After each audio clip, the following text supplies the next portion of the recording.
Good morning, everybody. This is Don Hester, your instructor for the MISAC MuniTech Academy. Talking cybersecurity with senior management is our topic for today in our series that we have. We've done two previous ones. They are recorded for you, and you can find them on our Bright Talk channel.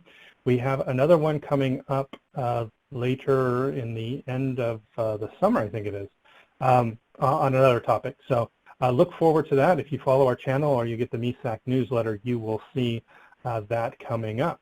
My name is Don Hester, if you don't know me. I am an IT auditor and cybersecurity consultant, mostly in Northern California and almost exclusively for local governments, everything from districts to counties to cities. That's my main area. So as an auditor who needs to speak to management on a regular basis on the need for cybersecurity, why are we assessing it, and how does it help the organization? What I'm going to bring to the table today is what I've seen over hundreds of clients, some of their problems, some of their issues that they've come up with, and that's the experience that I hope to bring to this for you. You can follow me on my blog. You can get a hold of me. There's my email at Mason Associates. Most all of my talks are in Bright Talk, but I have some previous ones. They're all on YouTube and available as well. And you can follow me on Twitter, and basically all I have on there is cybersecurity related news articles and the such. So some housekeeping before we begin. If you have any questions during the live presentation, please fill out the question form, and I'll show you where that is in a minute. If you have any questions after we've done it live, you can go ahead and send an email to me, and we'll try and get to those questions as we can. You can also check out my blog. I am joined also with Robert DeRook. He's on the line here as well. He's just here just in case, you know, something happens. We have a backup plan. He's from Indiana University. He has a master's degree in cybersecurity, so he can help out with any questions as well. We will ask you to rate the session, let us know how we're doing. If you want CPE credit, a continuing education credit for this, there's a certificate available for you. And we will, Bright Talk keeps track of your attendance, so if you stay in for 15 minutes and then leave the session, you only get credit for 15 minutes.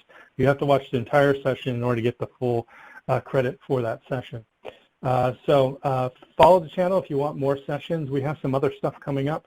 I recently just did a talk with Ron Puccinelli from the city of Fairfield, and we talked about, you know, strategic thinking. So that might be of interest. You'll find that on the channel here.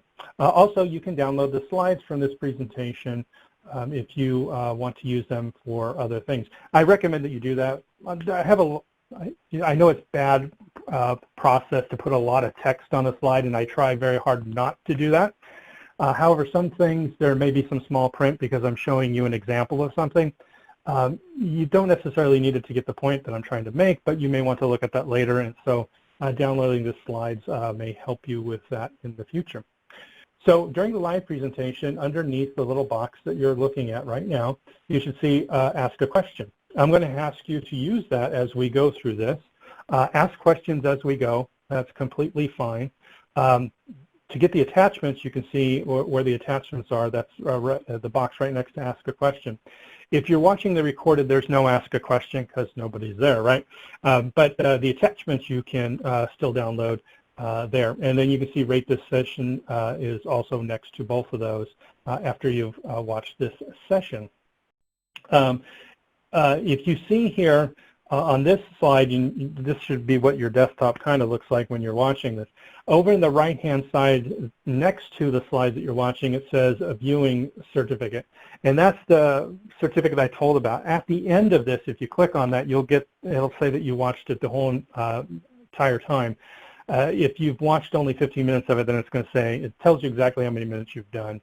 So for continuing education purposes, you'll want to make sure you watch the whole thing.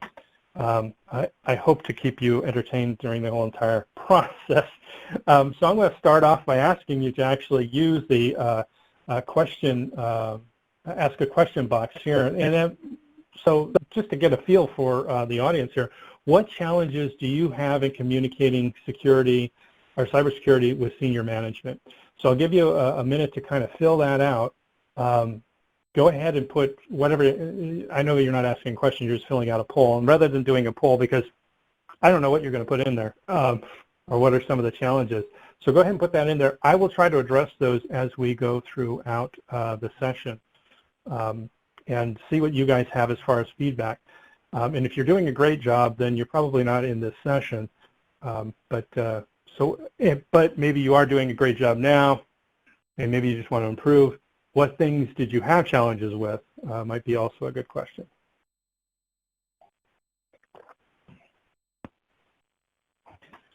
So I'll give everybody a couple more seconds before I move on.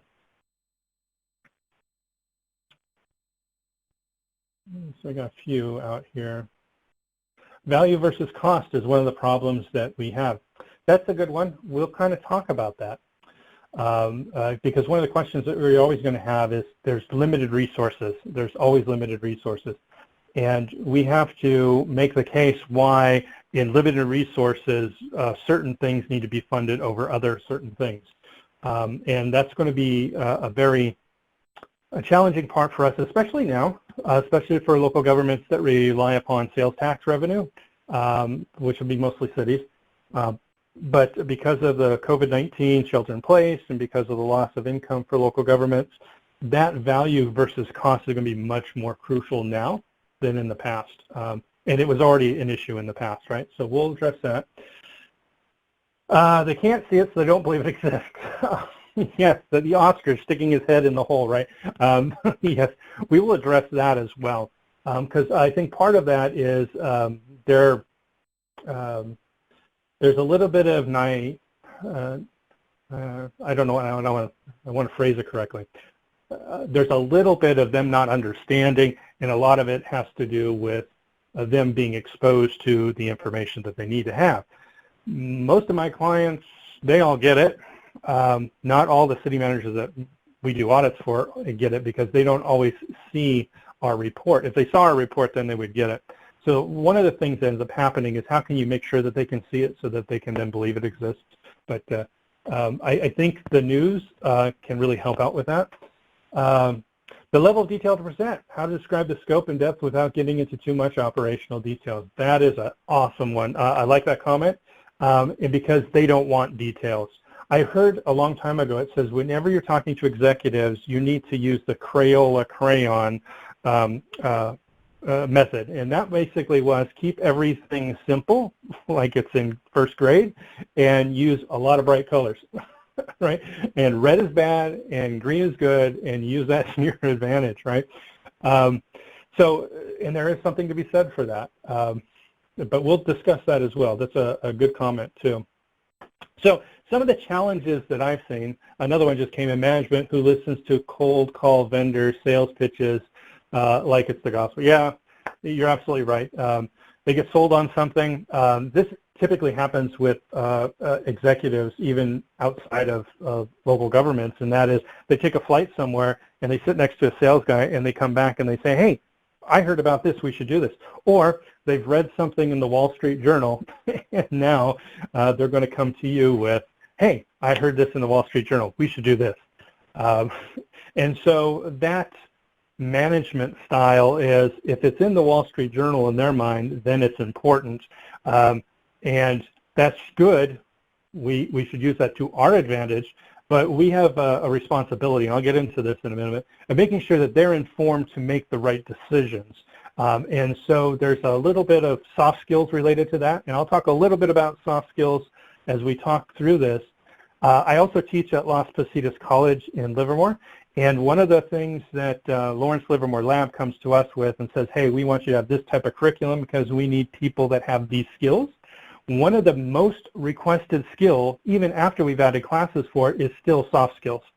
They feel that IT people don't have the soft skills necessary, to the point that they are hiring non-IT people to manage IT people because they don't want the IT talk. So that's a lesson to us that we need to work on those areas.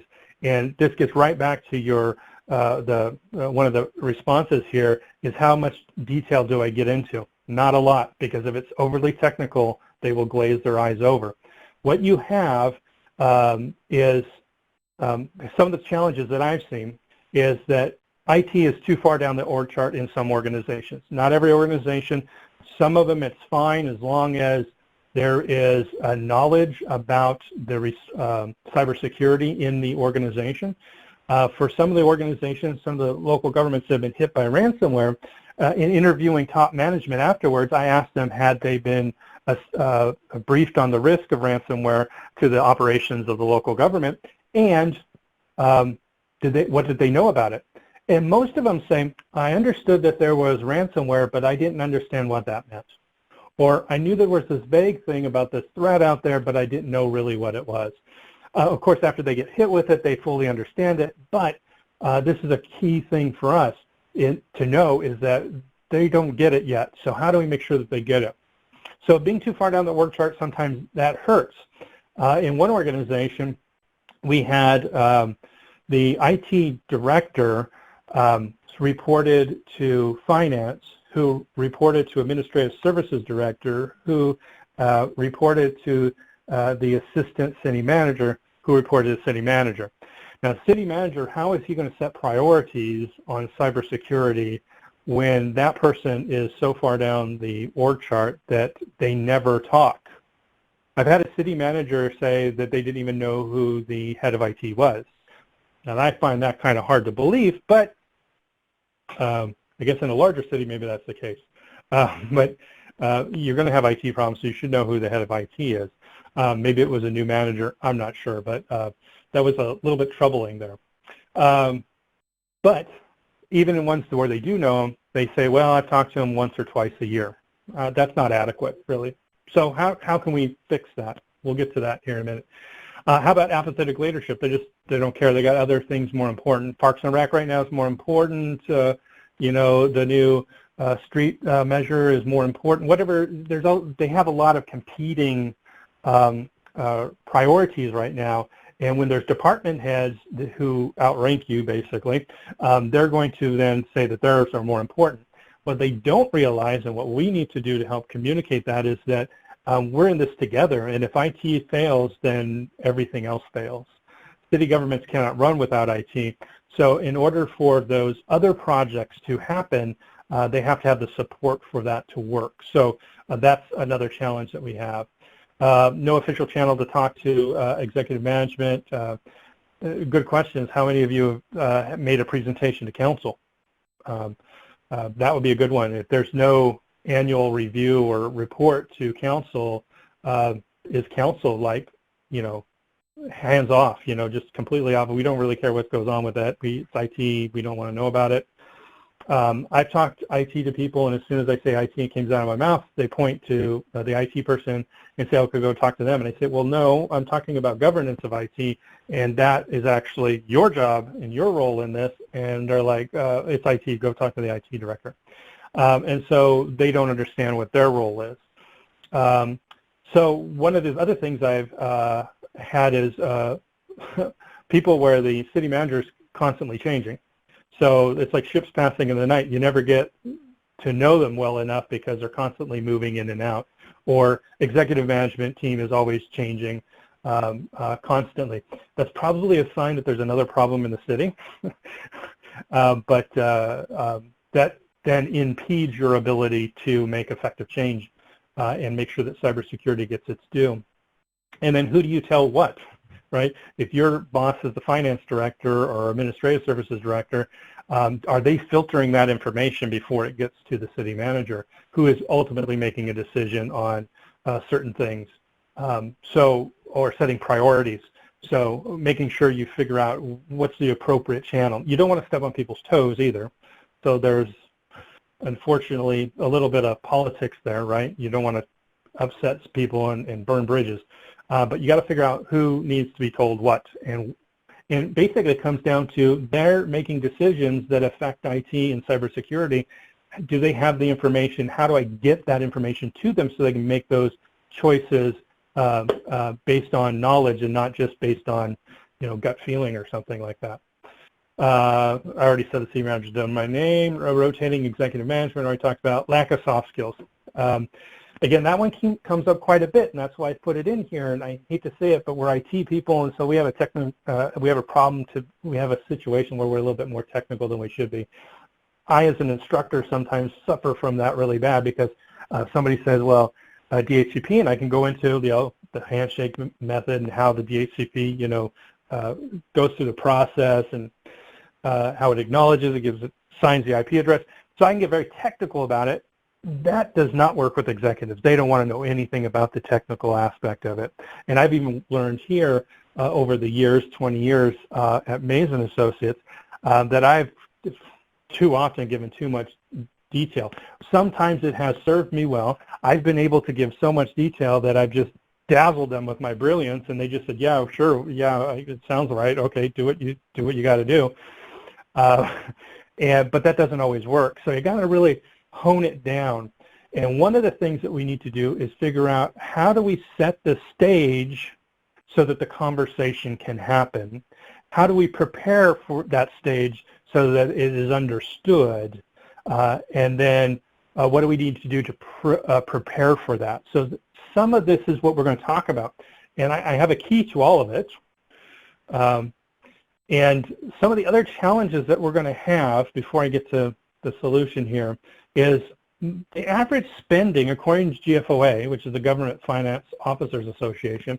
They just had a recent survey, and they said 2% of the IT budget is spent on cybersecurity.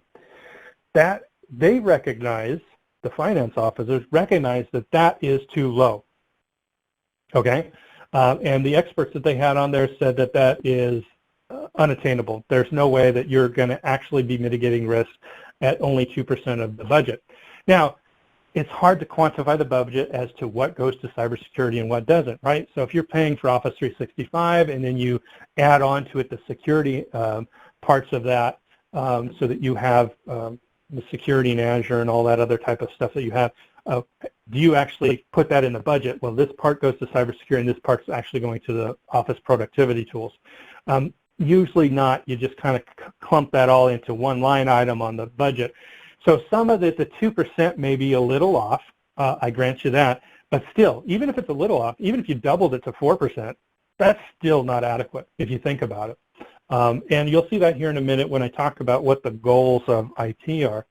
The COVID-19 pandemic, we have a new risk that was just introduced, remote workforce, and most of us did not have time to do a risk assessment to determine, what is the best course of action here? What do we need to do to make sure that we are mitigating risk for this? So that's one of the things that we have been challenged with. And unfortunately, some organizations were set for it because they already had a remote working situation set up. They already had policies in place. They already had the mechanisms in place. So all staff going to it was a lot easier than some staff going to it, right? So we have this new risk. Maybe it didn't get addressed. Maybe for some organizations it is, but that's another thing that's obviously all our minds right now. Revenue shortfall, and some places are saying all departments are going to have spending cuts. So when that happens, now again, this is another thing, another GFOA conference or webinar that I watched, they were saying that you're going to have to prioritize. They told them you're going to have to do cuts, but doing a cut straight across all city departments is not wise to do. You're going to have to prioritize certain things. Some things need to be in place, and it's just going to be that's a function that you're going to have to support those items. One of those items that they did bring up was cybersecurity. This is really important because when they go to start saying, hey, we need to start cutting this, remind them that GFOA said you need to prioritize and that cybersecurity is one of those things that probably should not be cut. That's just a little piece of information that you can use if the budget needs to be cut. The other problem is ransomware and cyber criminals continue to target cities. And in fact, they've ramped up a little bit. And then on top of that, you're asking too much from IT staff, too much responsibility on one person in the organization, and then figuring out how to prioritize that cybersecurity even during that budget cut, because the risk is going up.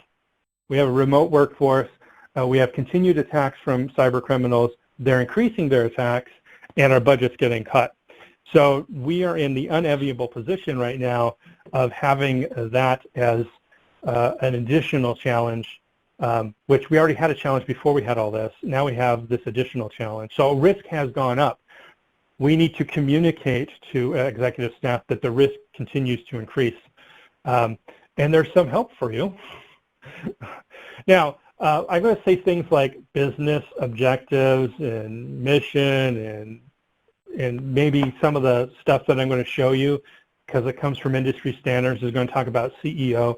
Okay, yes, it's not government specific, some of this, but it's just the terms that are getting used. Consider them generic when I say it. I know some people say, well, we're not a business, don't use that term. Look, all right, I'm just going to use what the industry standard says, and believe it or not, it applies to local governments just as much as it does to every other organization, whether you're nonprofit or not. So please take that in mind as we go through this. One of the researchers, Martha Heller, basically said everyone needs good IT, but no one wants to talk about it. Most CFOs would rather spend time with their in-laws than in an IT steering committee meeting, right? But companies with good governance consistently outperform companies with bad. Which group do you want to be in? So the question is really good. Do you want to be in a good performing IT organization or not? And that's the question that you have to put to your city manager, to your administrative service director, whoever you report to. Do you want to be good, or do you want to just be mediocre? And it does mean that there needs to be time set aside for that. IT steering committees are really good for this because you can get all the people at the table at the right time. That helps foster communication. If you don't have an IT steering committee, you don't necessarily get everybody at the table, all the key stakeholders that you need to have. So that's one thing to consider. Now, here's another thing. This month's magazine for public management for ICMA, which is what most city managers are members of, the entire magazine is dedicated to what? Cybersecurity. So guess what? You will probably get some feedback, hopefully. If they read the magazines, which I hope they do, if they do, they should then prompt them to ask questions of IT staff. So you may want to be prepared. You may want to read the magazine so that you know what they're reading and understand the level that they're getting that information at. This is written for city managers. So the way that they present cybersecurity as a cybersecurity professional, I think, is oversimplified, but it is the way that we communicate to executive management. I looked at some of that stuff and I'm like, oh my God, they are oversimplifying this. There's a way more to this than what they have said. But unfortunately, business decision makers don't want all the detail.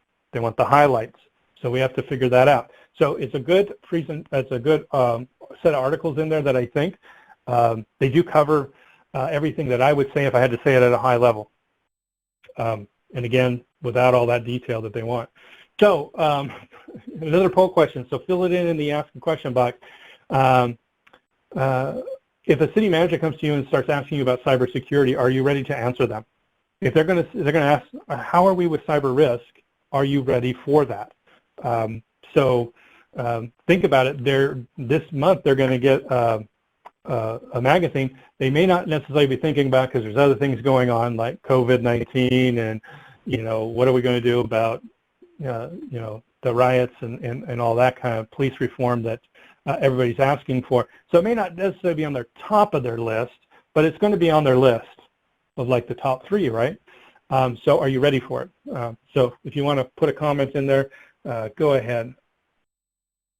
So what is the key to communicating to senior management to get their buy-in on cybersecurity? Well, the key is governance. And that's all of us auditors talk about governance.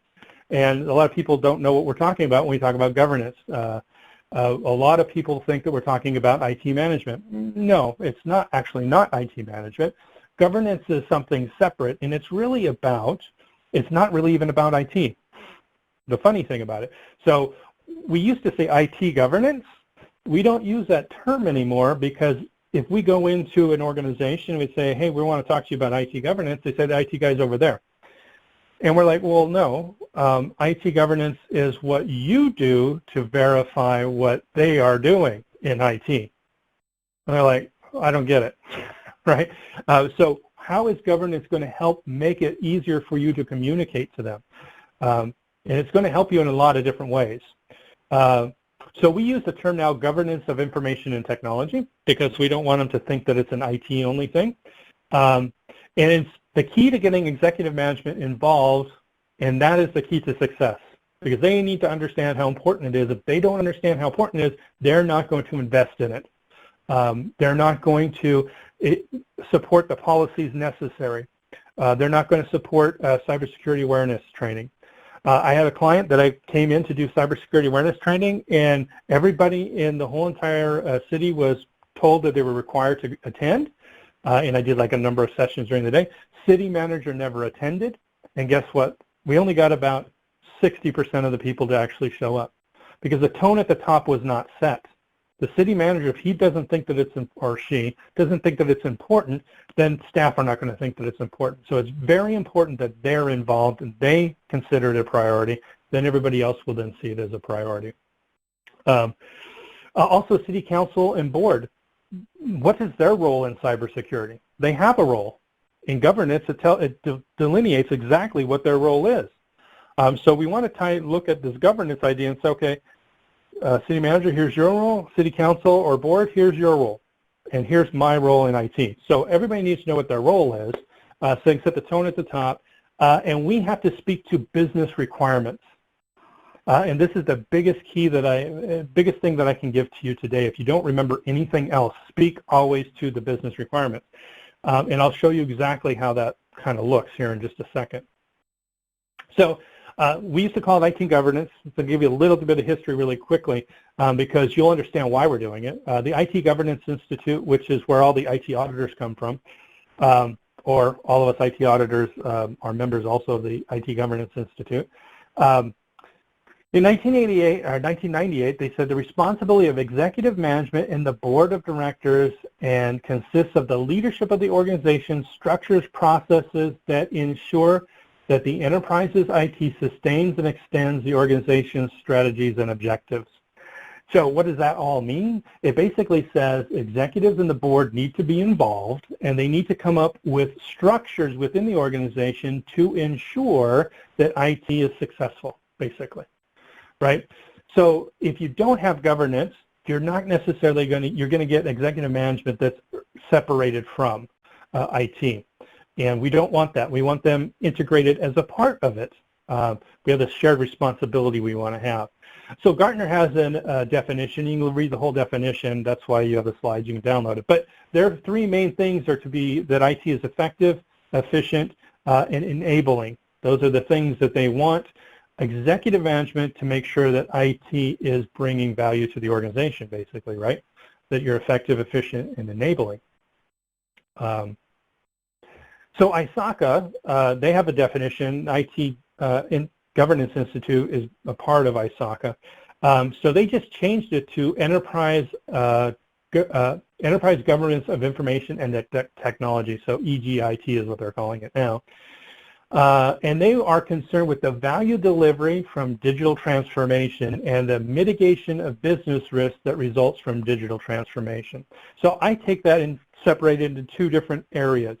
That we ensure that value is brought to the organization. So does IT bring value to the organization as a whole and as an individual component? So an application, does an application actually bring value to the organization? If it doesn't, then there should be a process that evaluates that and then gets rid of it if it's not bringing value to the organization. The other one is, and this is where cybersecurity fits, is ensures risks are identified and addressed. So the risks that IT brings to the table, we need to make sure there's a process that identifies those risks and that they get addressed. When I do a class for city risk managers, so I'm talking to them and I'm doing classes for them, one of the things that we talk about is how do you as a city's risk manager actually turn that into cyber risk? Because most of them are really good about understanding risk as it's related to claims of injuries and that kind of stuff of employees or or sidewalks and people tripping on it. They're really good with those types of risks. They're not so good with the cyber risks. And so they actually need a little bit of help. And so we're kind of trying to do some classes to kind of get them to understand. They don't have to understand everything about it, but they have to partner with IT so that they understand what those risks are and that they can be addressed as a part of proper IT governance. So COBIT, which is the standard, which was the control objectives for information and technology, basically it says the board oversees the definition, implementation of the process, the structures, the relational mechanisms in the organization to enable both businesses and IT people to execute their responsibilities in support of business and IT alignment for the creation of business value. So we're actually going to talk about, and I highlight these words judiciously because we want to make sure that we have that alignment. We want to make sure we're bringing value to the organization, and we understand who's responsible for what. Right, and so, and by doing this, by setting this structure up within an organization, we can make sure that those address, there's going to be a mechanism to make sure everything happens in place. There's a lot of terms related to this, and if you see any of them, we're kind of talking, well, I want to talk a little bit about IT versus information systems. Information systems, by definition, according to NIST, is much broader than IT. IT is the technology. Information systems is everything, when they use the term, it's everything related to processing of information. If we had a typing pool, it would be an information system. If we had a filing cabinet for, paper files, that is a part of an information system, as well as all the IT. So just understand that information systems is much broader than IT when we use that term. When you see some of the standards and you see some of that stuff, just understand what it is. And that's why we come up with that new term, information and technology, because it's basically saying, take the IT and the IS and kind of separate out. So the best way to do it is information and technology. And we're saying the same thing. It's all the information and how it gets processed, whether it's physical or electronic, and then all the technology that's related to it, so INT. So that's why we sort of have that new nomenclature. And so we switch from the IT governance to governance of information and technology. And that "and" is really important, and making sure that management understands that it's beyond just the IT department, that it's really about the business.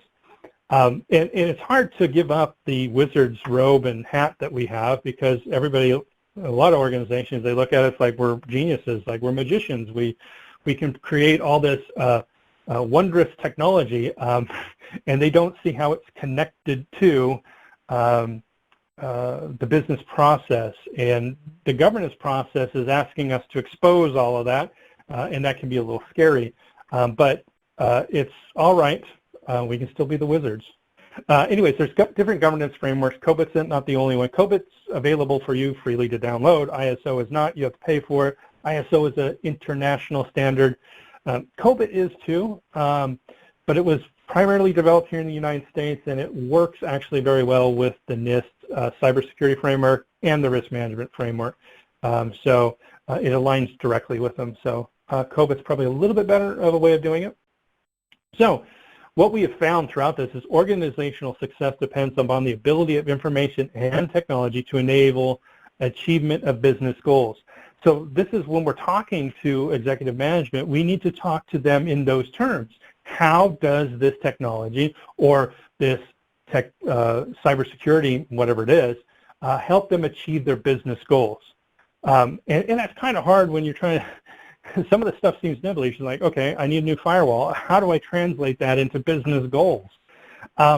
You basically have to not say the word firewall when you explain how it's going to actually help the entire organization. And you have to draw that line for them. They're not going to make it themselves. Don't assume that they're understanding what the risk is. You have to draw the lines for them. So effective IT governance helps to ensure that IT supports business goals, maximizes business investment in IT, and appropriately manages IT-related risks and opportunities. That does sound a lot like it's very close to being businessy type of thing, because it says maximize business investment. But actually, that's just about, you could take those words out and utilize taxpayer money adequately or efficiently, right? It's the same thing, right? You have taxpayer money, we're buying some stuff for the organization off of those taxpayers' dollars. It needs to be effective and efficient, right? So that's a little bit of our duty to make sure that happens. So the same thing, even though this sounds a little businessy, just changing the word slightly because the intent is what is correct. And that's what we want to make sure that we understand. So do we have to do all the COBIT 2019? Do we have to implement that whole entire thing for organization? No, so some of the larger organizations, some of the larger cities here in the Bay Area have adopted COBIT and they have implemented it to some extent.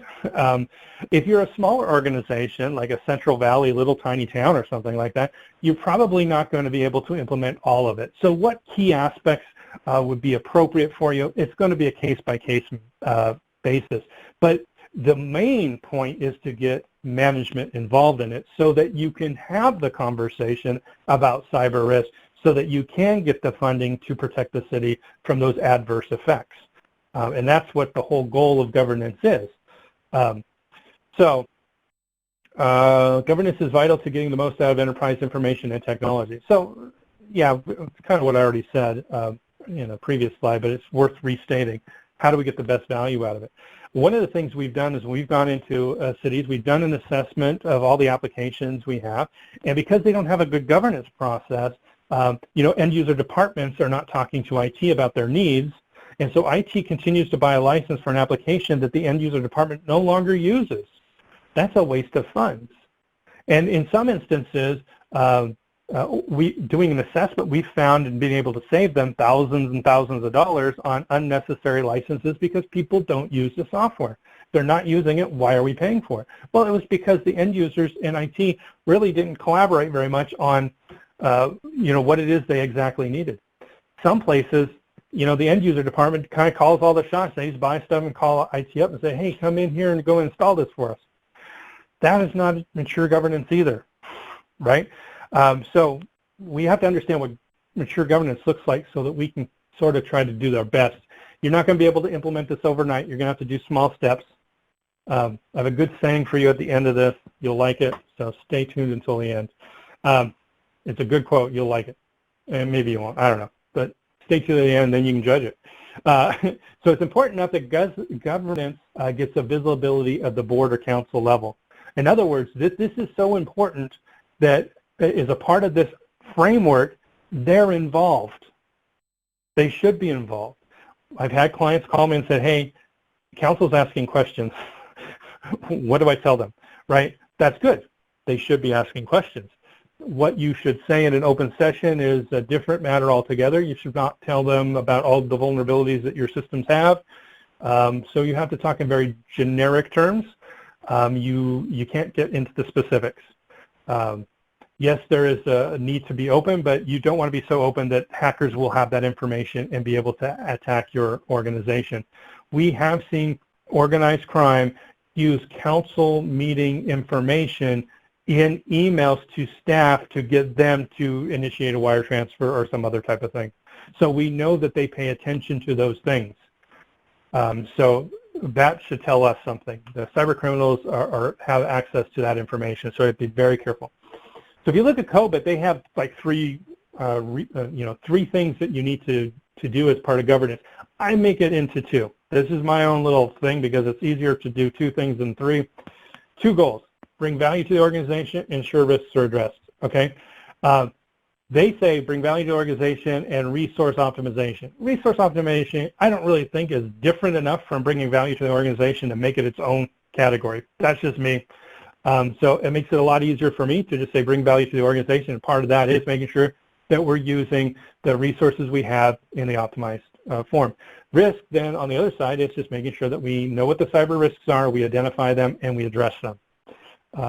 And so the question is, long before cities started getting hit with it, we started putting out advisories that, cities need to be watching out for ransomware.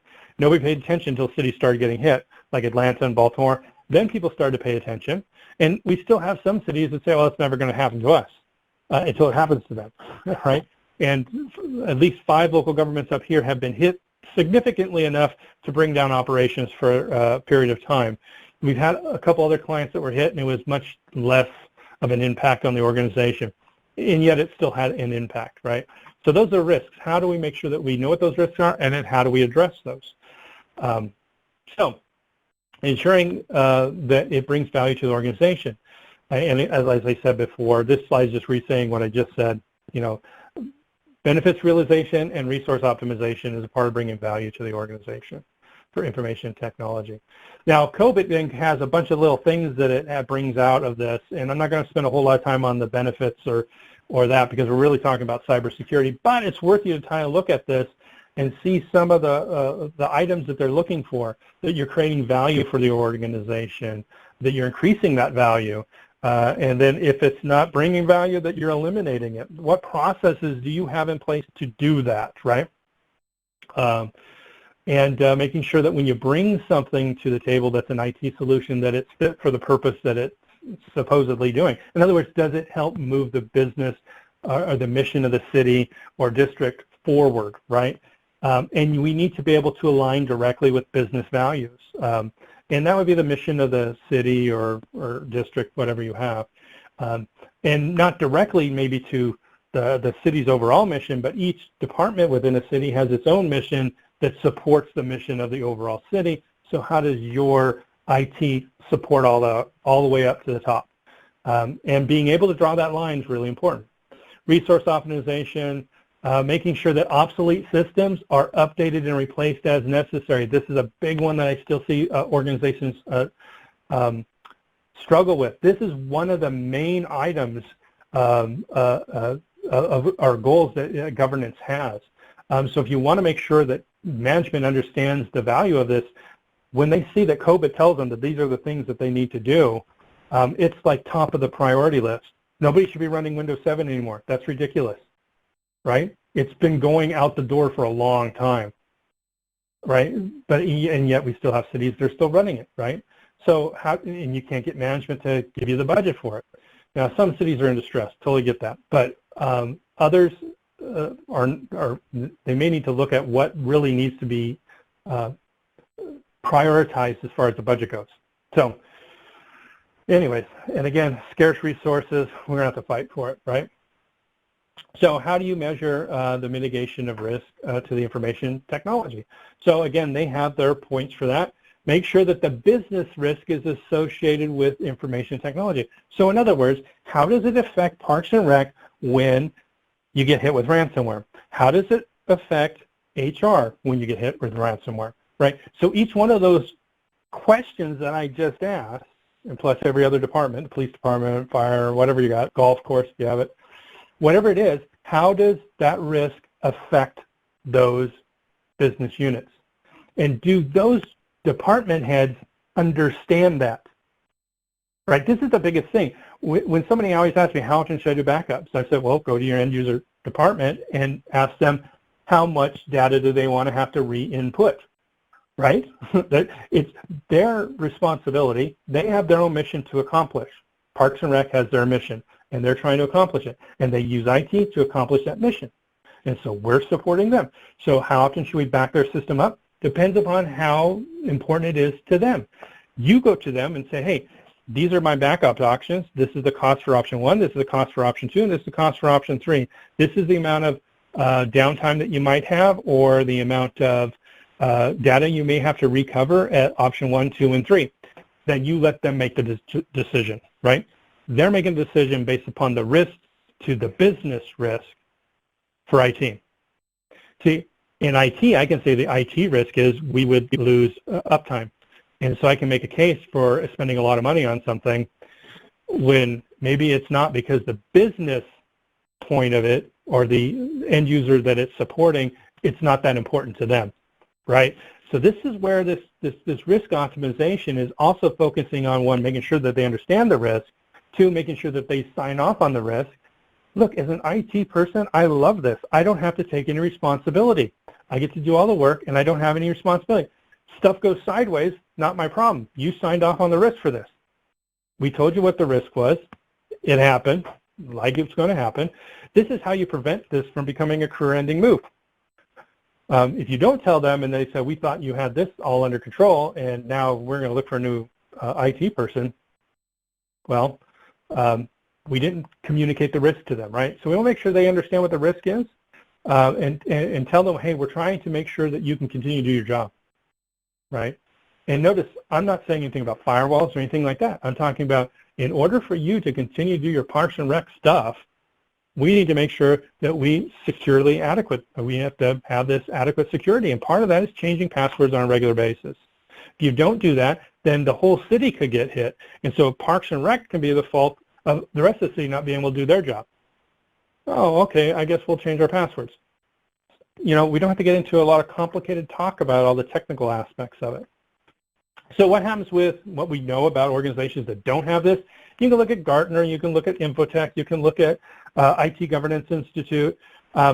We all come to the same conclusion, and that is if you don't have governance of information technology, you have worse alignment with business and the IT strategy. You're less likely to achieve your intended goals. I mean, we have like a failure rate of like 70% on IT projects. In other words, from the Project Management Institute, they said something, it was like 70% of projects started in IT never get finished. Why is that?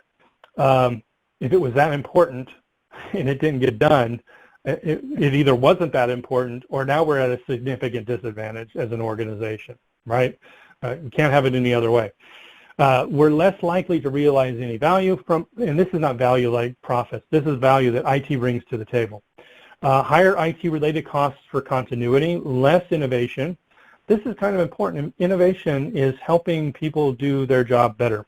So IT can do that, but not if we don't have the proper governance in place.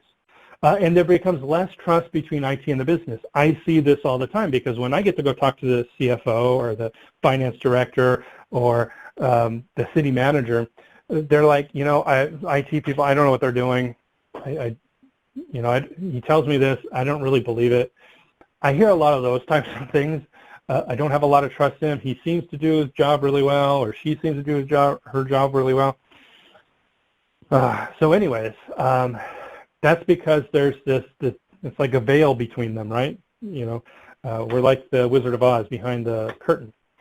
And we don't want to be behind the curtain. So what are the roles and responsibilities? This will help the communication happen.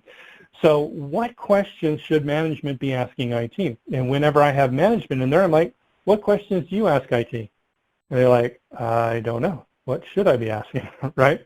And they're starting to be told what to start asking you. So hopefully you can be ahead of that and be prepared for it when they start coming to you and asking those questions. And then the other question is, what questions should the board and council be asking of IT? And they have a responsibility too. Here's a poll. Just say yes or no on this one. Just go down to the ask a question and say, has your city manager asked you about cyber risk or cybersecurity? And have you made a presentation to council about cyber risk or cybersecurity? So go ahead and fill that out in the answer box and we'll see what people say to that.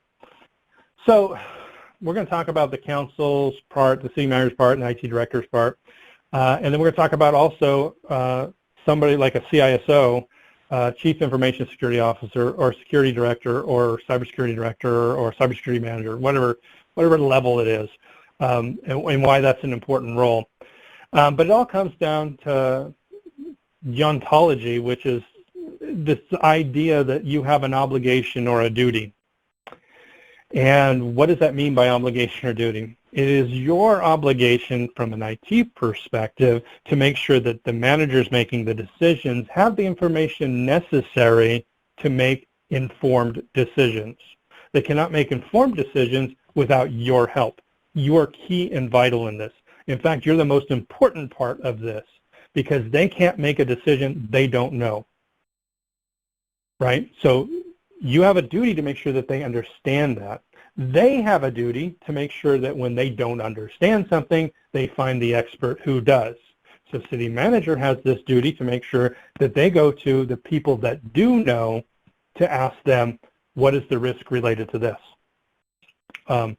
And this doesn't happen all the time. I understand it. And we're talking about like in a perfect world, but how do we move in that direction, right? That's what we want to do. And what's council's role? Council's duty is to make sure that it is clear to the city manager what their priorities are. So they set the limits, the city's response or the city's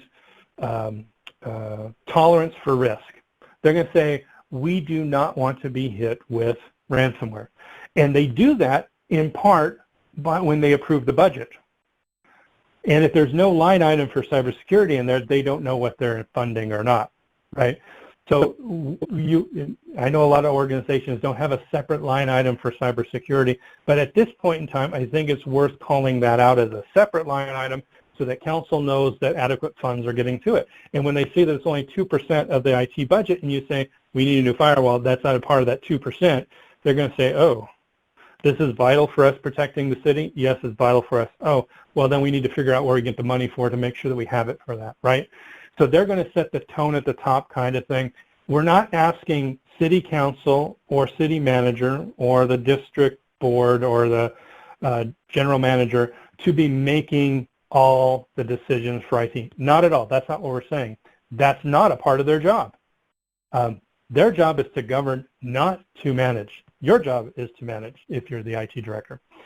So making sure that they understand that their role in that is key. And all of this in COBIT is lined out to each of these different roles. They're going to say board, they're going to say CEO, and they're going to say CIO, and those are the roles. But translate that into government talk, council, city manager, IT director, unless you're a district. But you get the picture of what I'm trying to say with that. So it looks like at least 2/3 have had a conversation with city manager and city council, and about 1/3 have not had that conversation. So it's good. It's good that we now have that. So what is this duty to recommend? So Richard Clay Wilson was city manager, I think, in Santa Cruz, but also in other places.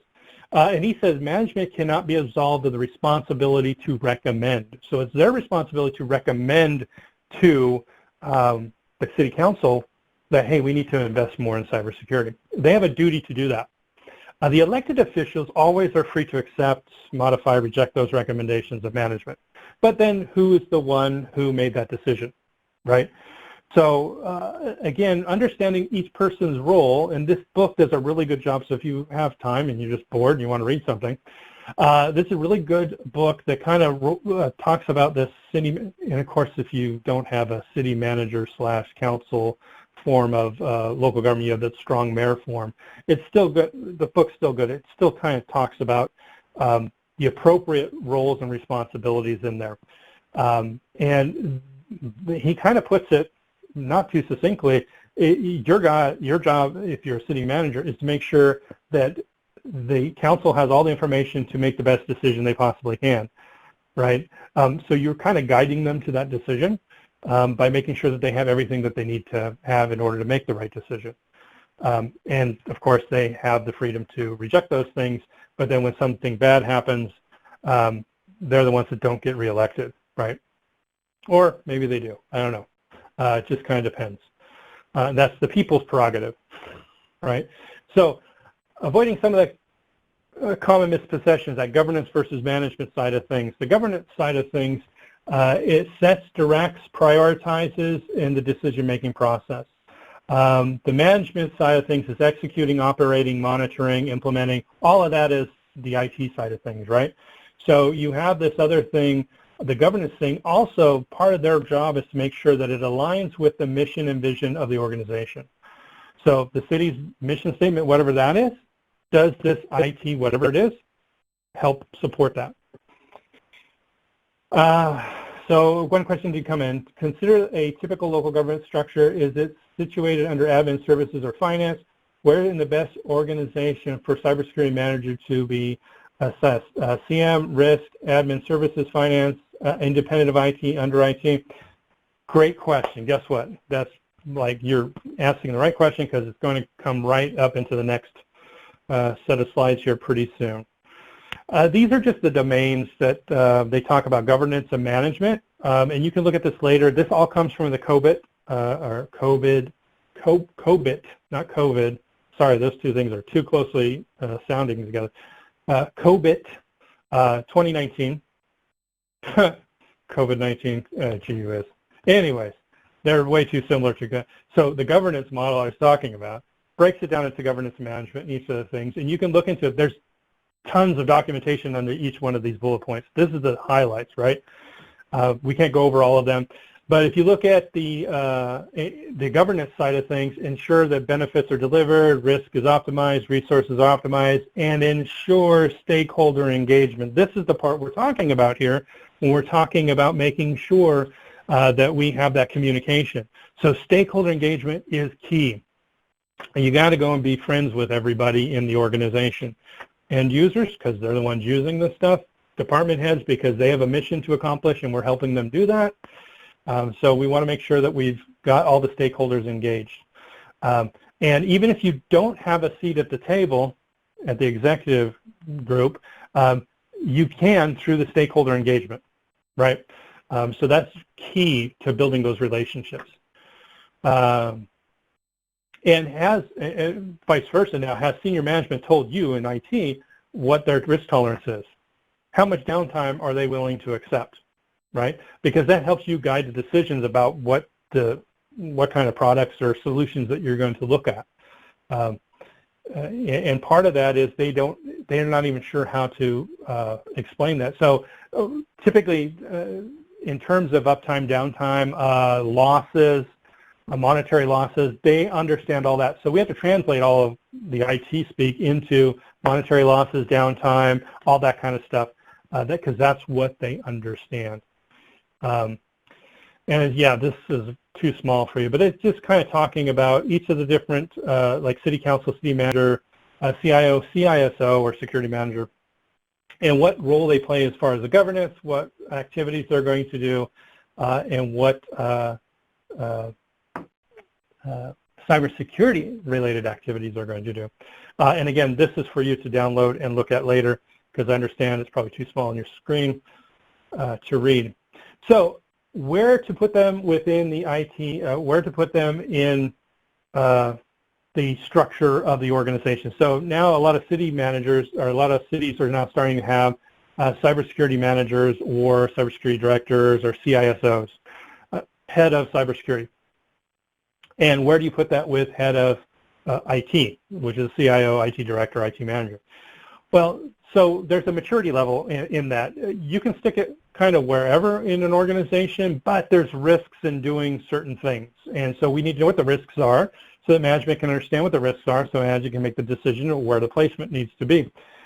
So what are the risks? So the low maturity option is to stick the head of cybersecurity, I'm just going to call it the CISO going forward, to stick them underneath the CIO, in other words, under IT. One of the problems you get there is depending upon what you want the CISO to do, it could limit their abilities. There's a little bit that a CISO can do in monitoring IT to provide that extra level of assurance that they cannot do it independently, or not as independent as we'd like them to be, when they're underneath the CIO. In addition, the CIO acts as a filter between that and the executive management, and so executive management may not hear about all the risks. And it's not to say that the CIO is, trying to maintain their own little silo of authority within the organization. Maybe it is, maybe it's not. Maybe they just don't understand it enough to make sure it gets translated to executive managers so they understand it. So there's another risk that you have there. And what we have found in organizations that have this infrastructure, and Infotech has writings on all of this stuff, what we have found is that they're less mature in the governance side of things. So let's move on up and see what the next one, a medium maturity one, where we have a CISO, but then the CISO still reports to the CIO, but has a lot more security responsibilities. They're dealing with operations, recovery response, and this is where you would have more of a SOC type of team, Security Operations Center, that is separate from the IT Operations Center. And you have that separation within the organization, even though the CISO still reports to the CIO. And again, we still have some of the same risks, but you have a more robust security underneath that person in infrastructure for them to maintain their goals. The other, and high maturity or the highest one, is to have them separate from the Chief Information Officer. So if you have a Chief Information Security Officer, you make them separate from the department that they respond to in IT.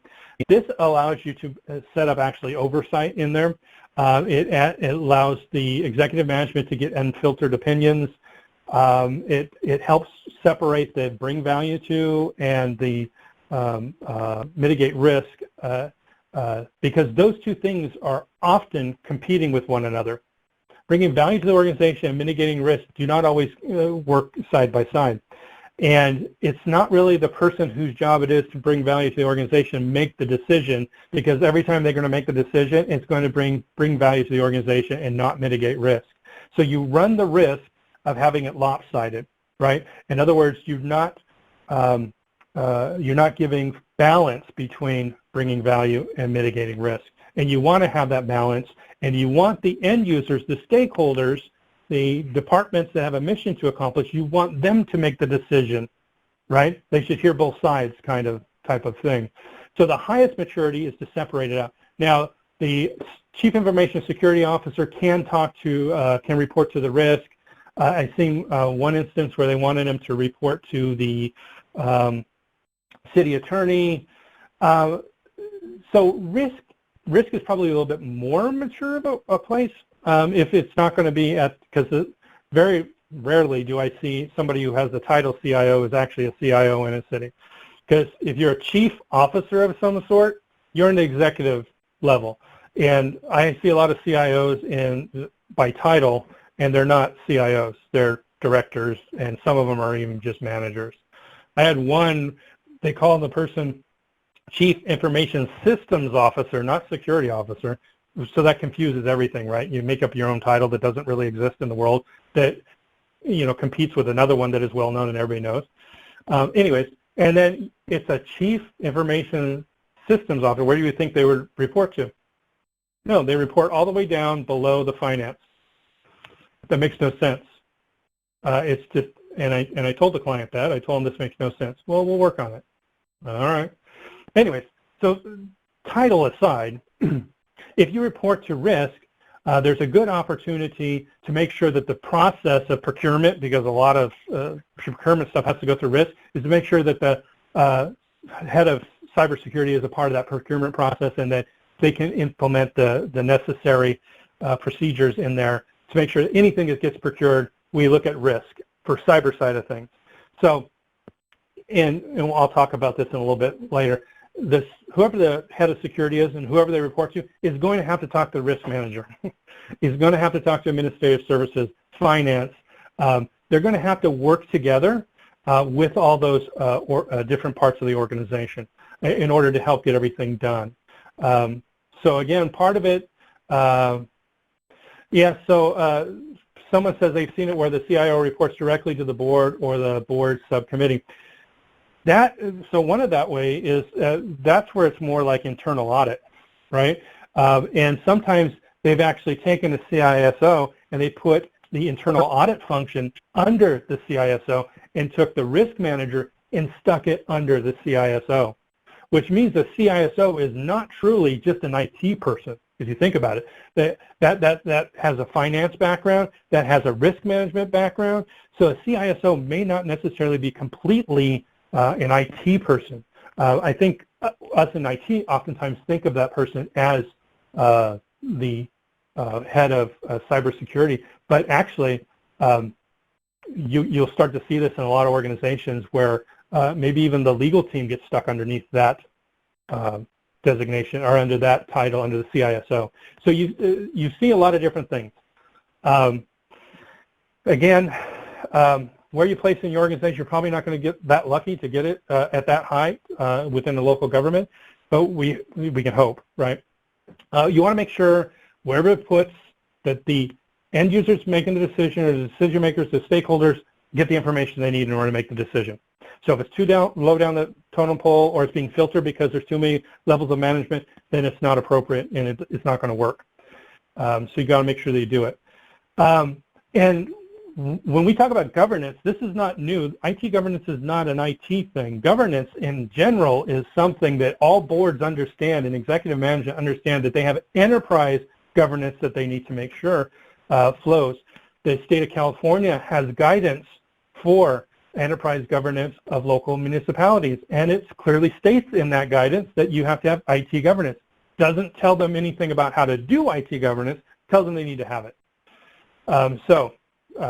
We use that to our advantage. We tell them, hey, this is what your part is. IT governance means this. So part of enterprise governance is making sure that IT is governed, and that IT governance helps influence the enterprise governance.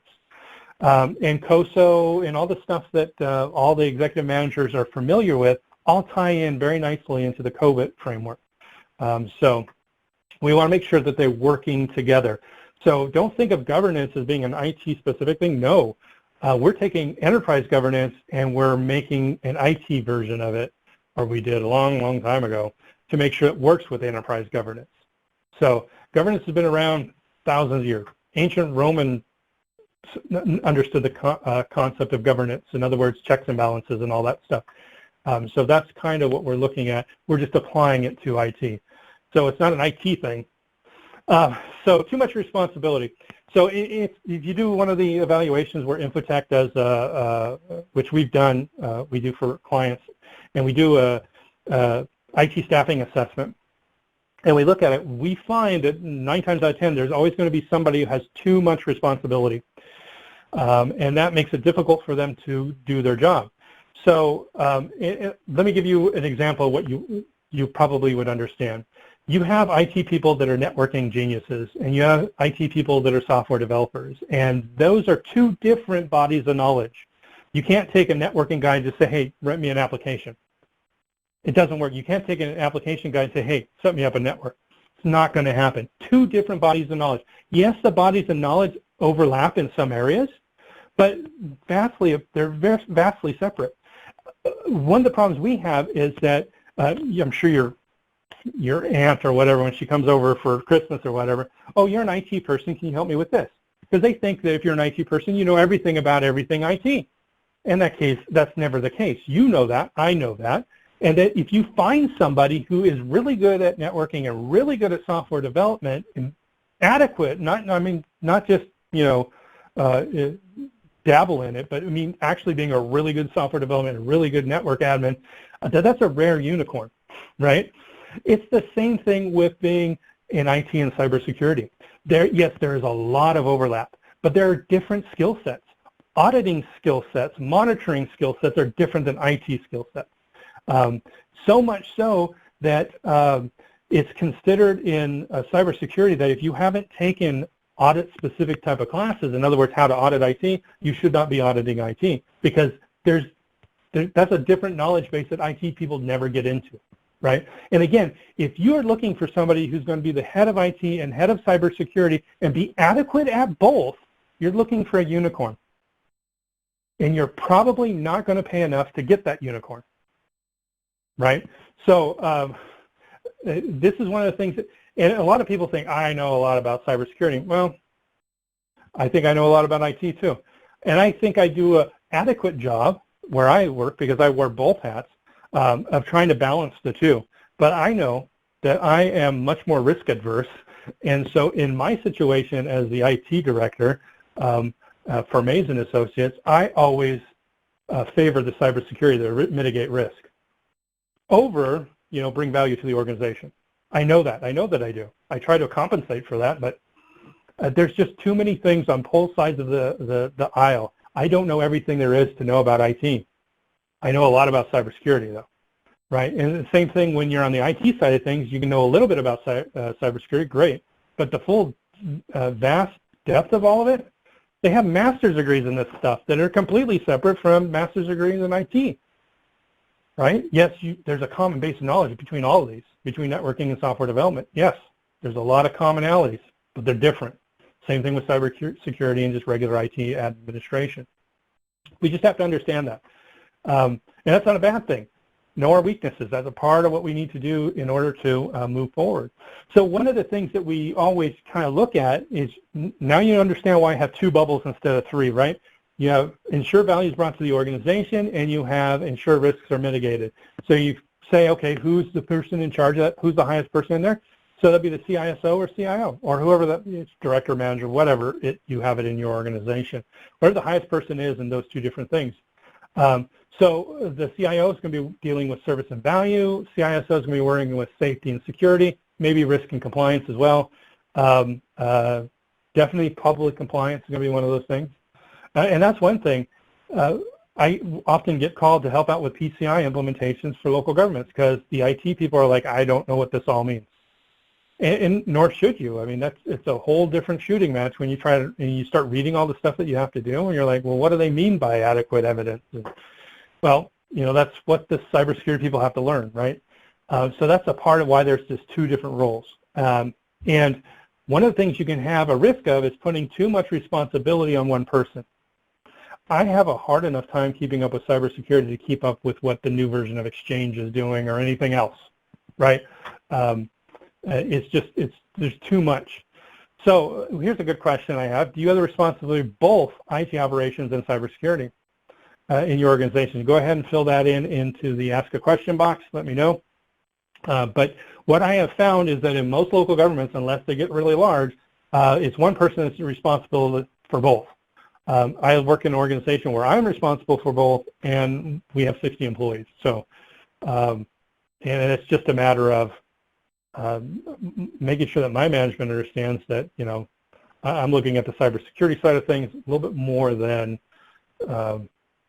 the bring value. Although, because I'm aware of it, I try to do it. So what's the CISO? I'm going to go through this kind of a little bit quickly because I know that some people are going to want to understand that. So I'm getting comments. A lot of people are saying yes, that they are in charge of both. So this just came out of that Public Management magazine for June 2020. The role of a cybersecurity leader is to enable businesses to operate while preparing them and preparing for the prospect of risk. So this is brand new, just in that magazine that just came out. Like, I got it like 2 days ago. So these slides are like up to date as much as possible. I thought that this was a really good statement that basically kind of gives you the idea that yes, the role of any cybersecurity leader is to enable business operations. And again, you can take business out and replace it with organizational operations, while helping them prepare for risk, right? So that's exactly what we just talked about. So you can kind of look at it. A lot of different people do a lot of different things with the CISO. Some of the biggest ones, like I told you, where they throw everything underneath it, the legal, compliance, risk, shove that all underneath internal audit, and they stick that all under CIO, because all of that can then be kind of independent of the operations of the rest of the organization. I think that's like a super mature organization, but again, so what are some of the things that they do? And so that at your level, if you're doing both, which a number of you seem to be doing, there's a couple of people that are just cybersecurity, but it looks like the vast majority of you guys are just, you do both. So what does it mean to be a CISO or be in charge of cybersecurity? Looking at what you need to do, cyber risk management is going to be part of it. IT compliance, making sure you're compliant with PCI, all that kind of stuff. Do internal assessments of IT. As a part of all the frameworks, there's got to be some type of an assessment of IT that's kind of independent of IT. You can do self-assessments, but that's a low level of assurance. If you want a higher level of assurance, you have independence. If you have internal auditors that can do it, then that's a good thing. Most cities have to be kind of large in order to have an internal audit function, and most of those internal audit functions can't do the IT side of things. They're mostly dealing with the finance side of things. So if you have a CISO and you have them come in there, you may want to say that they're going to be a part of that internal audit process if they're not reporting to the CISO. You can't do it. You can't audit yourself. That's a self-assessment. That's not an audit, right? So work on the related policies, work with cybersecurity awareness, make sure that everything is up to date for incident response, business continuity, a lot of other things related to that. So typical responsibility, assess, develop, implement, monitor, and continuously improve the strategic, comprehensive, enterprise-wide information security and risk management program. lead security strategy, oversee the critical cybersecurity areas, oversee development and enforcement of security policies and procedures. Now, this is an important one. It's hard to oversee and enforce security policies if you're low man down on the totem pole and the network administrator outranks you. How do you make sure that they're doing their job? You really can't. There's a risk that you're not going to be able to. So part of that responsibility is making sure you have a strong relationship across the enterprise, partner closely with the senior management so they understand what the risks are, and basically a lot of organizations like Microsoft and a lot of the tech companies, they use the word evangelist. It is someone that just tirelessly goes out and promotes stuff. They're not considered salespeople, so they're not made to go out and do sales. They get called in on sales things, but their job is just to, sing the praises of the product, whatever it is. So you think of yourself in that role of being an evangelist for cybersecurity, right? You're not necessarily, that's the way I feel my role is. I feel like I'm out here to tell everybody about cybersecurity. Yeah, I do it as a part of the audit. Yeah, I sometimes do it as a consultant. But my job is just to help make the world cyber safe, right? So that's the way you have to kind of look at it. You have to look at it, you have to kind of go across the entire organization and make sure that you're an advisor to those stakeholders, that you help them understand what the risks are. Sometimes, in some responsibilities, I've seen where they're responsible for physical security operations as well. So door access control, badge management, all that other cameras, security cameras. Some cities have police department in charge of it, others don't. It just kind of depends upon what you have. It's physical security, again, is a whole other shooting match, right? And there's a lot of different aspects to that. I've seen it too where safety compliance was under the CISO. I even get a little bit of that here at Mason Associates because we don't really have a safety person, so I have to make sure fire extinguishers get checked and all that kind of stuff, which is not all the safety stuff, but some of the safety stuff, right? So anyways, collaboration is going to have to work with the city manager, administrative services, head of IT, risk management, human resources, head of finance, stakeholders, are all the people that they're going to talk to, probably even city attorney, which I don't have on here, but that's one of the stakeholders, but you're going to have to work with them. And I like and I promote the idea of shared responsibility. Again, another one of the things that you want to evangelize about is that we work together to make sure that the mission of the city gets accomplished. And you need to be able to preach that one, right? And that is, here's a good example where it breaks down. Local government that we did some work for had Parks and Rec decide they wanted to get a new program. They called IT in at the beginning and said, hey, what are the things we should be looking for this application? First meeting, they said, well, make sure it's PCI compliant. We need to make sure this, that, and the other thing. Make sure it works with Active Directory, blah, blah, blah.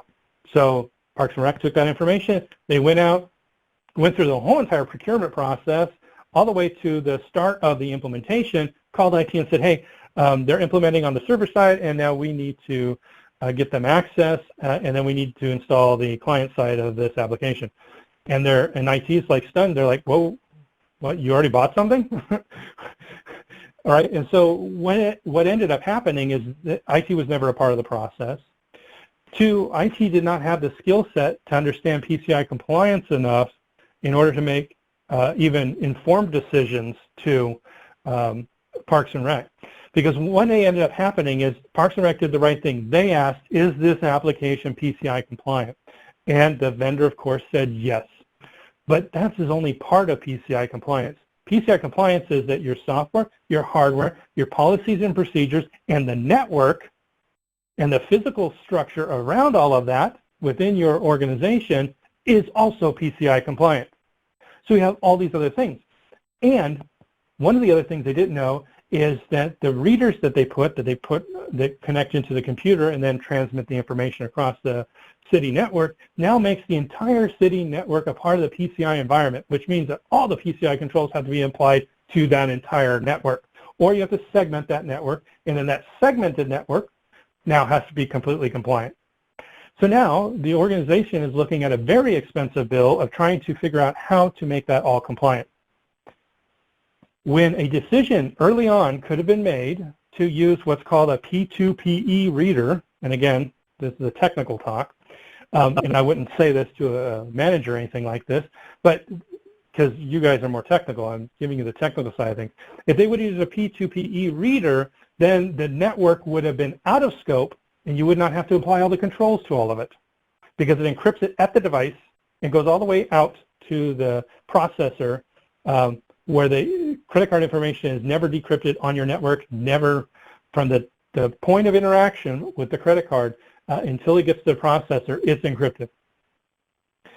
And if it's an approved P2PE solution, you can take your network and say it's out of scope. That saves so much money and costs so little on the front end, but because IT didn't have the skills to know what to ask, was not even at the table when the decision was made to make sure that it did it, even if they had the skill sets. This is where making sure that there's a cybersecurity person involved in it, and that in the procurement process, that cybersecurity risks and compliance changes are evaluated to make sure that the people that make the decision understand what that decision is. In a shared responsibility framework, you would have had IT at the table, somebody from cybersecurity, and you'd have the end user department all together throughout the entire process through the procurement, making sure that everybody understood what the risk was and making sure that the best decision was made for the city. Overall budget, not just the budget of Parks and Rec, right? And you probably would have had to done some negotiation, because Parks and Rec saved a little bit of money, but ended up costing the city a lot more than if they would have paid for the little bit more expensive readers up front, right? It was a different solution. They would have had a different solution in the end, but it would have saved them an immense amount of money. So that's what we're kind of looking at, right? You can look up IT Directors of Security. There's a lot of local government ones. A lot of the UC campuses are now starting to hire them. So you can kind of look at what their job descriptions are if you ever are looking for one, because I can see a couple local governments are starting to consider that. CSO magazine basically talked about, because it used to be called Chief Security Officer, and they used to be just in charge of the physical security. Back when I started, there was no such thing as a CISO, and on my career path, I put down that I wanted to be a CSO, and I figured out what I needed to be. And basically, at that time, the only CSOs that really dealt with it were the ones that were like banks, where the chief security officer was also in charge of cyber security. It wasn't even called cybersecurity back then. But that has changed, and now the CSO is kind of gone, and now it's the CISO that's kind of taken their place. So anyways, they still call it CSO magazine. But anyways, governance, security operations, data loss prevention, fraud prevention, security architecture. Look at all these things, forensics and investigation. All of this stuff, again, put that all on top of your normal duties that you're doing. That is too much responsibility on one person. It's too many different areas of knowledge. There's no way to even keep up with it. Just to keep up with this is a challenge without having to deal with everything else, right? So I saw this article I thought was really interesting. It said the 5 most critical tasks of CISO in their job description: develop enterprise-wide security programs, identify, report, control incidents, manage and train staff, monitor threats and take preventive measures, and communicate continuously. Your job as an IT director is not to even touch a keyboard. It is to spend a lot of time with all the end users, stakeholders, and management. And most of us grow up as being the system admin, and we just end up getting promoted to the point where all of a sudden we're the IT director, and we still have to be dealing with day-to-day operations instead of doing the stuff that a manager needs to do, which is build relationships, remove obstacles for staff so staff can do their job, and those type of softer skills. It's gotten to the point where organizations are not wanting to hire for the CIO or the CISO somebody with an IT background. They want to hire somebody with just a general management background because we're not stepping up to the plate. Some of us are. I'm not saying that all of us are that way, but a lot of us don't have the soft skills, and we're not really managing. We're doing, right? We're doing all the work, and we're not doing the management aspect of it. So, and that's the communications. Infotech had an analyst perspective on it, but basically the CISO is tasked with leading the modern security program, and this individual must truly be a chief officer. This is an important thing because they're saying it's so important to your organization that they need to have a seat at the table, the executive table. They need to have a seat there. I understand that's probably not going to happen for most local governments because there's a lot of fiefdoms and all this kind of stuff, but it's so important because it affects everybody within the organization. Everybody cannot do their job if you get hit with ransomware and you're down for 2 months. It stops every operation within the local government, right? Then you have to start bringing things back up, and sure, slowly everything gets back up to that. But it has such an impact to the entire organization that they're saying it needs to be at the table. That's why they have a thing called a Chief Information Security Officer, because in Wall Street or in those type of companies, they have a seat at the table. They're required to have a seat at the table. Board members for publicly traded companies, they're required to have somebody on the board where they're working on this. I don't know if the law passed yet or not, or the ordinance or whatever it's going to be. Have to have somebody that's a board member who understands cyber risk. That's how important it is. So again, you just have to, and again, start small. You just have to be the evangelist. You have to go out there and tell everybody about these things. What are the benefits of us doing all of this? We put this governance in place so it kind of starts the process of putting everybody, making sure everybody has the right responsibility, make sure the processes are in place to make sure the conversation is had. So what are the benefits that we do this? We have increased alignment between security and business objectives. This actually helps information or the IT department to be more flexible to the business. Believe it or not. I mean, statistically, it shows that it does. We reduce waste. If we put governance in place, we're going to find things that we don't need anymore and get rid of them, or they're not effective or efficient as they could be. We're going to look to make sure that we have new innovations and technology, make sure we secure those when we do, so we don't get new risks. And we want to make sure that there is a true synergy between security and the business stakeholders, where the goals of both parties are met. This is that shared responsibility I'm always talking about. We want to make sure that everybody is a winner out of this thing. There's some information, I'm not going to go over this right now, but there's a tactical versus strategic CSO. I think I spoke about it in a previous presentation, so you can check that out. But collaboration, relationship building, city manager needs to be informed about cyber risk, city attorney about any compliance and liability, risk manager needs to understand cyber risk, and we need to talk to them about that. CIO needs to inform, assess, consult, and collaborate with the head of security and department heads to help determine what acceptable risks to their business operations are, so that when they make decisions, they can make the right decisions. So here's a good example. Here's a city of example. Here's a mission statement. I just pulled one off of local government, and I took out their name. So the city of example provides efficient, attractive, and courteous service, promotes economic vitality and innovation, and works to enhance the community and quality of life for example residents, city of example residents. Everything that you talk about security needs to align with that. Whatever your mission statement is, you're mitigating risk to make sure that you can provide efficient, attentive, and courteous service. You can promote economic vitality and innovation. It's not always 100% clear in your mind how you necessarily do that. You've got to work that out, because maybe it's not this mission statement, but maybe Parks and Rec's mission statement, which supports this, which I don't know, this one doesn't seem to enhance the community, right? So that's probably where Parks and Rec kind of fits under that enhance the community. Whatever their goals are, making sure that it's a city is a wonderful place for families to live and they want to live here. And so part of that, your IT now helps make sure, and the risk that you're mitigating is to make sure that the city can make the city a place for families to live so that you can enhance the community, right? So you see that? I want this alignment. I want that to be clear that we understand that. So the question is, how long can your organization provide? Now, notice that I just took that previous statement and I'm turning it into a question that kind of helps you with this. How long can your organization provide efficient, attentive, and courteous service, promote economic vitality and innovation, and work to enhance the community and the quality of life for residents without technology or data, right? So this helps you answer that question. Like, why does this IT, whatever it is, exist? It's to do these things. And other departments use the technology that we provide in order for them to make sure they make this mission. So if you take nothing out of this, hopefully you take this, that you need to make sure that it's clearly understood how IT helps the organization achieve its mission and objectives, or goals, right?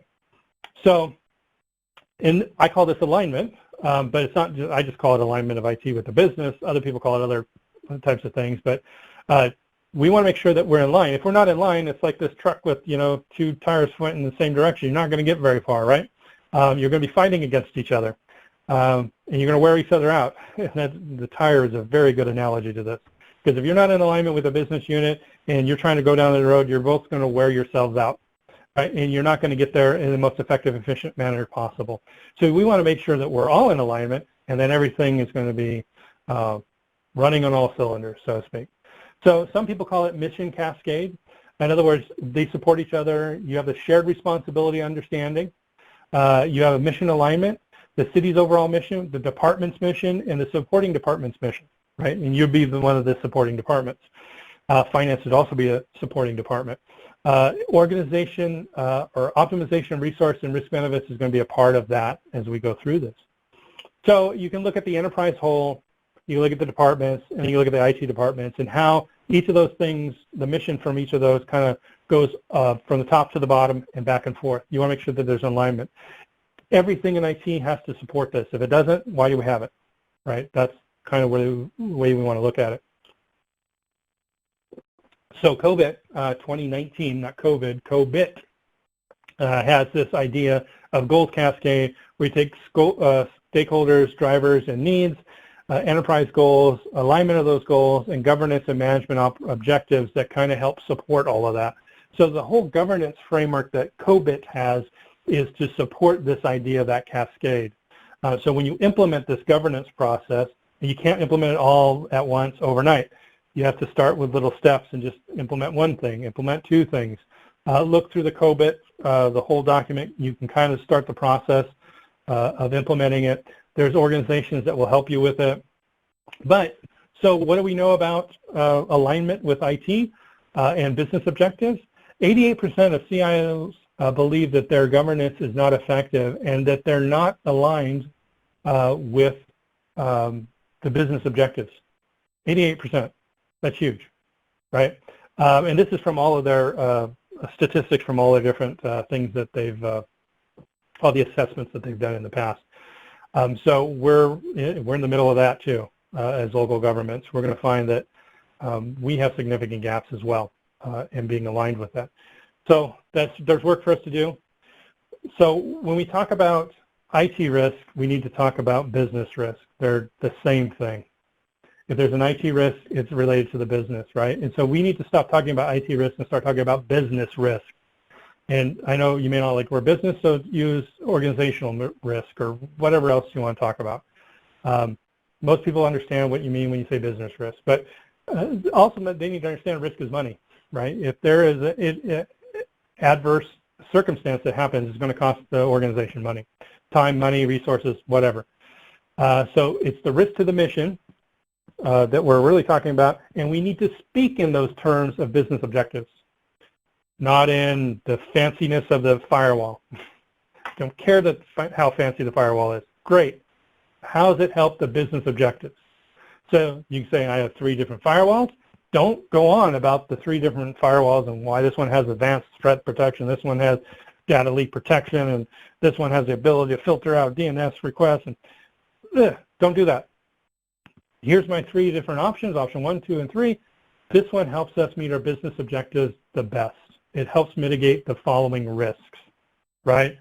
And then do that for each of them. That's what we want to talk to. That's what they need to hear.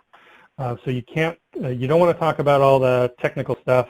That's one way of looking at it. I'll give you another example here in a minute. Because the next thing and final thing we're going to talk about is soft skills. And I can't spend a whole lot of time on this because there's a whole day class that we really should go over for soft skills, but I'm going to give you some things. And so here's another question for you guys. You can put it in the ask a question box, and if there's anything different than what I have, I'll tell everybody about it. But what soft skills do you think are necessary in order for you to effectively do your job, given all the stuff that I told you? Or what areas do you see maybe missing in your organization or just in yourself? So I always look at this, and I found out when I started, asking myself these questions and reading some books, I found out I am too detailed.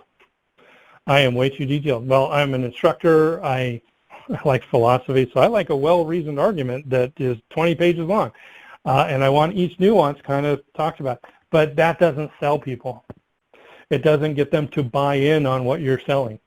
So I understand that I enjoy to have the big, long philosophical argument about why this is the better way of doing things. But we really need to get it down to, I don't want to say sound bites. Don't want to say that. But we have to be able to communicate at the level that they can understand. So somebody said political finesse. Yes, you need to be able to be, I hate to say politically correct because I hate saying that, but you do kind of have to be that way. But being respectful for other people, I think, can kind of cover that. Yes, ability to communicate technical terms and non-technical staff and executives, absolutely. And I hope I showed you kind of how to do that in part. A match to light a fire. Yeah, how do you get them really to buy in on stuff? Well, that's a good thing because I actually have some suggestions for you. So what I noticed, I was at MISAC's conference last year, and the Friday, the last session for the day, was the speaker, Doug Lipp. He was from Disney U. And for those of you that were at the MISAC conference, you can say, oh, yeah, I remember that guy. But I noticed that most of you are probably saying, I don't remember it, and that's because a lot of people left early on Friday instead of attending this one. Out of all the sessions that I went to, I thought that was probably one of the best, and I got the most information out of. And it worked on these areas of soft skills between you and your staff, not necessarily your management, but it really did focus on a leader in IT or leader in cybersecurity and how to deal with your staff. I thought that was really good information that you could really drive home. The other one, and by the way, a lot of these books, if you don't have time for books, I definitely recommend a process that I like to do is I call it Taco Tuesday, and I learned it from my wife who works at Kaiser Permanente. And in her group, they do a Taco Tuesday where everybody brings something to the table, and it's just like half an hour briefing or whatever it is. Somebody brings something that they've learned that can help the organization in the area of not the technical skills that you have to do your job, but the other soft skills, leadership skills, all those other skills. And oftentimes it's just they watch a TED Talk, right? And a lot of these people actually have TED Talks, so you can go watch them. Simon Sinek, Start With Why, he has a couple TED Talks. Really good stuff. I recommend that you spend some time and invest in this area of your skill set. So how do you foster collaboration? The book by John Cotter on how to get buy-in, it's a beautiful book. He actually uses a city council meeting as an example that he uses at the beginning of the book. How to manage your boss. One I don't have in there, I think his last name is Bing. His last name Bing. I'm looking on my bookshelf because I know it's on my bookshelf. I know it's somewhere. I'm not going to. Anyways, I think it's called Throwing the Elephant or something like that. The last name Bing, something elephant. Look that up. You'll find it. It's really good, and it's about managing up. It's about managing your boss, right? This is an important skill. If you have a boss that just doesn't know the right thing to ask you, you have to kind of manage that. So that's one of the ones I think is a good book to look at. How to build buy-in, general leadership skills, how to do communications, all those types of things are all available for you. And when you have an opportunity at a conference like that, I know it's Friday, you just want to get home, but there's an investment there. And I was really disappointed that so many people left. I stayed. I enjoyed it. I thought it was really good. I took a lot of notes. And then I went and bought the book and read it, and then I bought the audiobook and listened to it. like 3 times over. But it's again, there's key messages, key skill sets there that can kind of help you with all those other types of things like the communication aspects. And the book Buy-In is tremendous in dealing with all the people that are going to try and kill your idea. So if you have an idea of, we need this new cybersecurity thing and they're going to try and kill it, how do you get buy-in for it? So you have to be ready for all the different types of, I think they have like 24 different objections that people are going to have. And he divides it into, there's really only 4, and the 4 in different combinations come up to this thing of 24. So don't have to memorize the 24. They say, here's just one thing, learn this one thing, and it applies to all of those. Now, how you implement it specific in each individual case, that's what the book kind of goes over. Start with why. Simon Sinek has a really good book of instead of telling people what you do, tell them why you do it. That helps you realize, why am I doing what I'm doing? And that helps you get back to what I just told you about, and that is making sure that it aligns with the mission of the city or the district that you work for or organization. Again, they're all really good books. There's hundreds of others that, I can't mention everything. I got a whole bookshelf full of stuff I've read over the years. But you can't go over all of them. I'm just picking some of my favorites that I thought have helped me out the most in the past with some of these skills of talking to people and getting there. So from the book Buy-In, here's an example. This is a really good example because it's directly related to computers. It says there's a big difference between saying the whole idea is to upgrade computers to MLX standard, and this will help librarians who have done so much for us over the years and will offer kids with little access to computers crucial resources they must have to get into college or get almost any job these days. So instead of talking about the technology, notice he just says, hey, this is going to help the librarians do their job and it's going to help the community, especially those that are disadvantaged. You see the difference between the two, and I know that I have been guilty, so I'm not saying that I understand those all completely. I've made these mistakes throughout my career. I have many times said we can't be on Windows 7 because we need to have Windows 10 because it's obsolete. I mean, it's a little bit of a flippant response when I just say, well, it's obsolete and we need to get rid of it. No, I really got to speak to the mission, right? What are we trying to do? And that's what we have to do. When we talk about cyber risk, we put in there, we want to make sure that the services we provide will still be available so that librarians can do their job and that the kids can still have access to computers so they can still do all these things, right? So you just add in the cybersecurity aspect to it, but this is the idea. This is your formula. And so, again, it's a book I'd recommend to check out. So summary, starting from the backwards, saying build your soft skills. Align with the mission and goals of the organization when you communicate. You have a duty to communicate that risk, so make sure you do it. Remember that cyber risk is business risk. Never forget that. Implement the governance framework, and I know you can't do it all at once. Start slow and just work towards a goal. You can't, what is that saying? You can't eat a whole elephant in one bite. You have to do it in little bites. I don't know. That's a very morbid type of weird thing to say, but there is a saying like that, and I forget exactly what it is. Governance versus management. Know the difference between the two. Know the roles and responsibilities. Understand that a lot of this is not your responsibility. You're supposed to be managing. Someone else is supposed to be doing the governance aspect. That's why if you have a CISO and you get that extra person in there, they can work on the governance side of things and less on the management side of things. Educate stakeholders, go and become friends with them and make sure they understand this idea of shared responsibility. Think of yourself as an evangelist. Go to them, make them understand why cybersecurity is important, and again, speak directly to what's important to them. That's the whole secret, I guess. So this is my saying that I was saving to you for all of those that stayed until the very end to listen to the quote I told you. A journey of 1,000 light years must begin with a single jump into hyperspace. From Jedi Lao Tzu. Actually, you're probably familiar with it. I always throw something Star Wars in my slides, sorry. But the journey of 1,000 miles starts with the first step is what Lao Tzu actually said back in the day. But I changed it up so that it was more Jedi related or Star Wars related. Anyways, the idea is you got to start small, start somewhere, and then continuously improve. A lot of people don't understand how to start new projects or start initiatives or stuff like that. Best way to do it is take the first step and then keep on improving. A lot of people say, I don't know how to do a cyber risk assessment. Take the first step and keep on improving. You don't have to come up with an exhaustive list of all the risks that are out there.